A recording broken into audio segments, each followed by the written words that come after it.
Assalamualaikum warahmatullahi wabarakatuh. Selamat datang di pertemuan ke-15 mata kuliah program Linux. Bersama saya Yoga. Pertemuan kali ini kita akan membahas mengenai administrasi sistem di Linux.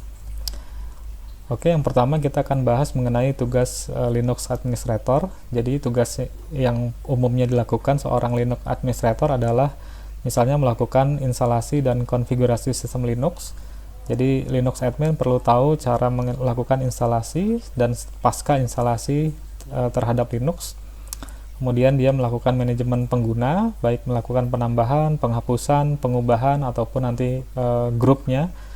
Kemudian dia juga bertugas untuk membuat cadangan sistem backup. Dia juga nanti membackup konfigurasi terhadap Linux yang dikelolanya.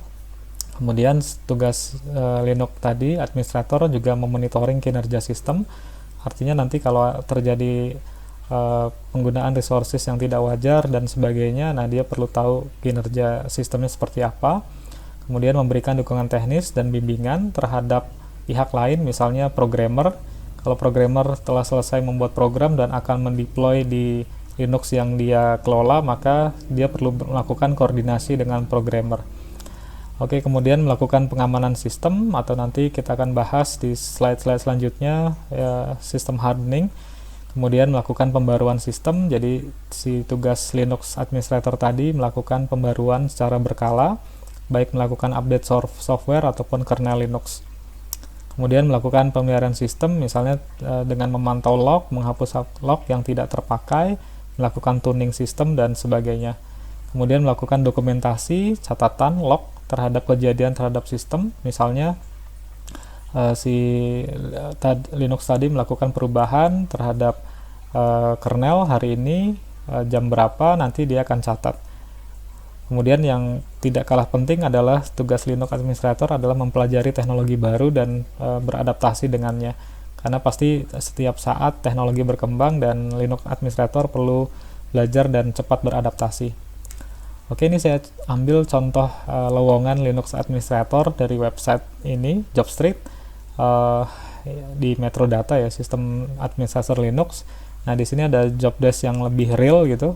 Jadi dia harus melakukan apa? Ya, monitoring, laporan gitu ya. Instalasi, monitor aktivitas, kemudian tadi membantu proses deployment, misalnya tadi terhadap bekerja sama dengan programmer dan sebagainya.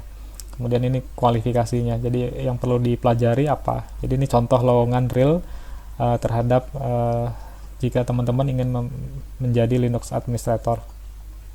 Oke, di sini saya ambil sebenarnya sama, cuma dari situsnya Red Hat gitu ya. Nah, di situ ada 10 skill yang perlu dikuasai. Jadi ya intinya sama, melakukan manajemen user, kemudian dia bisa menganalisa nanti paket traffic yang lewat. Kemudian dia bisa melakukan setup hardware baru dan troubleshootingnya.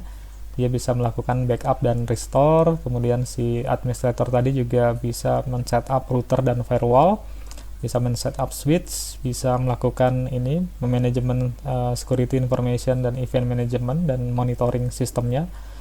Juga handal dalam menggunakan editor untuk mengkonfigurasi sistem, dan dia tambahkan mungkin beberapa kemampuan harus perlu juga menguasai, walaupun tidak wajib, misalnya SQL gitu ya, dan dia juga harus punya sikap bisa diwawancara dan other interpersonal skill ya, jadi non technical skill.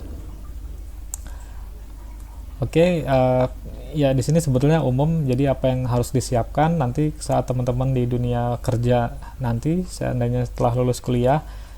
Saya buat di slide ini misalnya ada dua ya, ada soft skill, ada hard skill.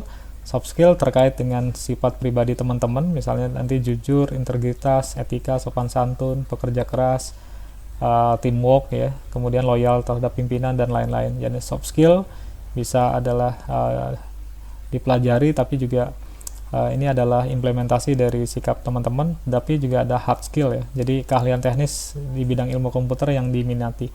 Pilihannya biasanya nanti teman-teman bisa menjadi ahli di satu bidang, misalnya ahli di basis data, analisis sistem, jaringan, programming, multimedia atau desain grafis dan sebagainya. Nanti biasanya milih salah satu ini, jadi ahli di satu bidang, ataupun menjadi tahu di banyak bidang, tapi belum tentu ahli gitu ya. Jadi teman-teman bisa tahu di banyak bidang ini, tapi belum tentu ahli di banyak bidang tersebut. Kalau saran saya, kalau kuliah awal sebaiknya menjadi orang yang kedua ya, menjadi tahu di banyak bidang, karena nanti kita tidak tahu bidang kerja kita pertama apa. Nah, setelah kita bekerja cukup mapan, nanti kita baru bisa jadi ahli di satu bidang. Teman-teman juga perlu melengkapi nanti dirinya dengan sertifikasi, baik yang nasional maupun yang internasional. Untuk yang nasional, ada badan namanya sertifikasi nasional, sertifikasi profesi ya, BNSP. Nah, dia nanti juga melakukan sertifikasi misalnya terhadap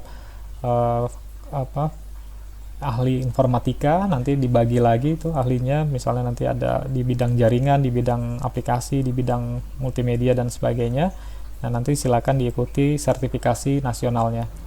Kemudian nanti ada sertifikasi internasional di bidang Linux. Jadi nanti banyak vendor seperti Red Hat, Cisco, IBM, dan sebagainya menawarkan sertifikasi terhadap produk yang digunakan.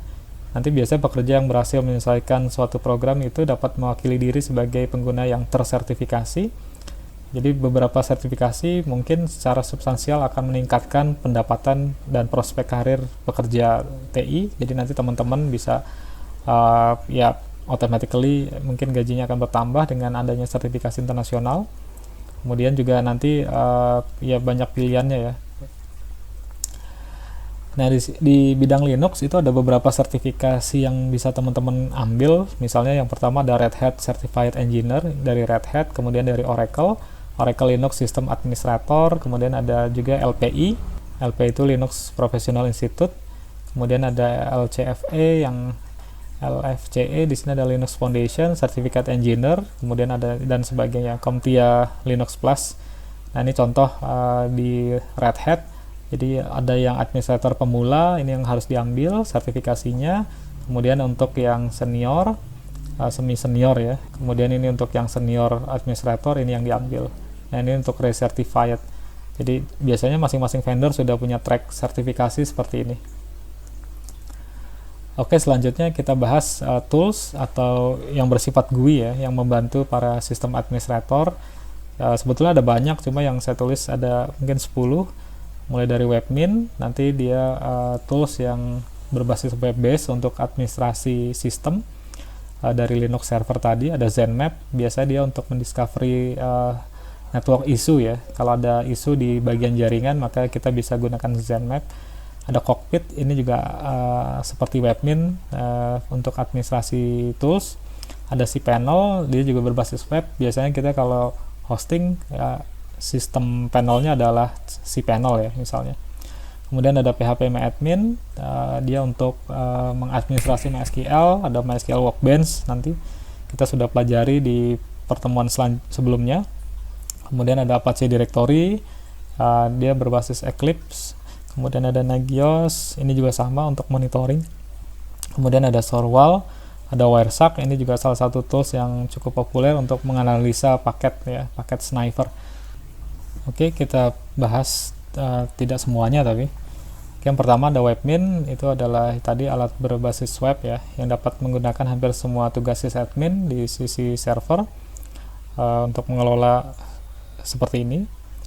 Kemudian ada lagi yang MySQL Workbench, dia berbasis desktop base untuk memanajemen database MySQL. Kemudian ada lagi tadi PHPMyAdmin, cuma dia berbasis web base untuk memanajemen MySQL. Oke, selanjutnya mungkin teman-teman juga ini aspek non teknis ya. Jadi bagi yang belum, silakan mungkin nanti bergabung di jejaring pekerjaan. Jadi nanti setelah selesai kuliah, nanti teman-teman akan mencari pekerjaan. Nah, ini ada komunitas jejaring pekerjaan ya, misalnya LinkedIn. Nah, nanti silakan bergabung di situ. Biasanya nanti banyak pekerjaan yang ditawarkan oleh perusahaan-perusahaan tertentu ya. Kemudian untuk referensi pendapatan, nanti misalnya teman-teman bisa juga membandingkan pendapatan seorang yang baru fresh graduate, misal di bidang jaringan, di bidang database, di bidang multimedia, di bidang keamanan sistem, di bidang yang lain. Itu bisa mengacu misalnya di dua ini. Misalnya yang pertama ada Inkindo, yang kedua ada Kelly Services. Di beberapa ini juga nanti biasanya dia sampaikan pengalaman, kemudian deskripsi pekerjaan gitu ya.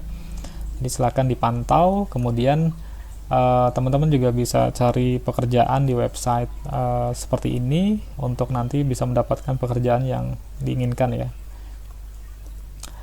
Oke, mungkin itu kuliah kita pada pertemuan terakhir mata kuliah program Linux. Dari saya sekian, saya mohon maaf apabila banyak kesalahan dan kealfaan.